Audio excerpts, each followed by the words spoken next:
forget about the 10-year plan. Forget about the 5-year plan. Completely trash it. I've trashed it all, and I'm not even worried about it. I'm not worried about food, water, and shelter because I'm choosing on today to trust that God has it all taken care of. I'm choosing to trust Him to meet my needs. So now what? Now I'm just going to live for experiences. Following Jesus from one creative endeavor to the next. Instead of resisting change, just trying to hold it all together. Keeping things the same, predictable, comfortable, safe. Creating not safety nets, but snares that entrap people in mediocrity. Tied down to a 9-to-5 and a 50-year mortgage in the name of being responsible. I want what I create to be honest and true to me. Provide for me. Selling my soul to create revenue for others just so I could survive. Like, just barely.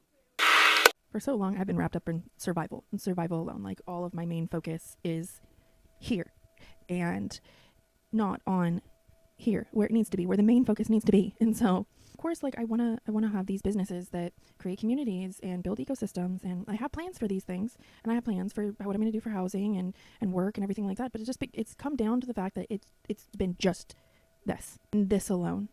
And so now I have created the master plan. Instead of survival being the most important thing, the soul is the most important thing. And I call this chapter Becoming My Number One Best Friend. I'm restructuring my life to get out of burnout, and so the soul is at the top where everything else right here is supporting the soul. For each category, there is one goal and one action. You'll also see that there's also spiritual hygiene attached to this, and I'll get to that in a second. So the soul, and there's underneath the soul, there is the soul and spiritual hygiene. And so for the category of soul, it must be a creative action. So for whatever goal you choose for this, it's got to be a creative action to support that goal. And so for me, this is absolutely terrifying. This is basically what I'm going to be focusing on for the next year, and I'd like to get it done in 6 weeks. So anyways, the goal is be strong and confident in Christ as a child of God so that I may glorify Him with the gifts and talents He has given me. And so there's 2 parts to this action. The first part is record an original song at a professional studio. So invest my time and money to do that. And then part 2 is to share it with confidence. Okay. So then the spiritual hygiene aspect of it is, how am I going to create music? How am I going to sing? How am I going to do all of this stuff if I'm not plugged in? Because I believe that creativity comes from God. It comes from being plugged into the source. And if you're not plugged in, you're gonna lose that spark and that flame.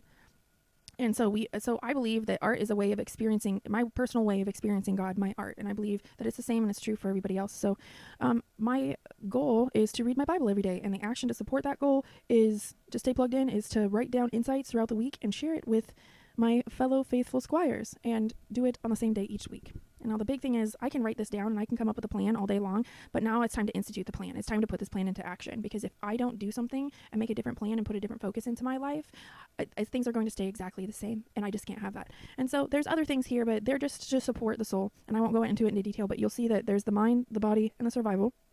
And the survival is the foundation. You need that, but it's like I can't just be focusing on just getting a house or just getting stable all my life and miss everything else along the way. So the mind, I put 2 categories in there: social, and then the second one, learning, mental stimulation. So you want to keep your mind sharp. And then the body, I put self-care, self-love. These are things that you're doing for your body from a place of love and care, not from obligation and validation from external sources. Like, I'm getting ready today because I want to look good, or I'm going to the gym because I don't want to be looked at as fat. I need to be pretty and acceptable and attractive to other people. You know, you're doing it because you want to feel strong in your body. Anyways, and then, so I just put a bunch of stuff in there. I'm going to the YMCA, and I'm on the healthy hair care journey. And of course, I look forward to having a time in my life where I have my survival needs met, but I can no longer just focus on these things, and I'm working towards these things. It's just that a lot of these things have taken less of a focus, and I'm just trusting God with these things. And how I'm going to just move forward is to focus on getting my inner child to come out and focus on just living life for Christ and see where He takes me. So yeah, we are changing it from this, I don't know if you guys can see this, to a more balanced life. And so even when I'm planning my scheduling and things that I'm going to be doing to support my plan here, I'm going to be making sure that my time and my energy and my focus looks more like this, that I'm putting more time and effort into my soul, and that the survival aspect of this is very little. It's very small. Okay, so that's it. That's part 2. See you guys later.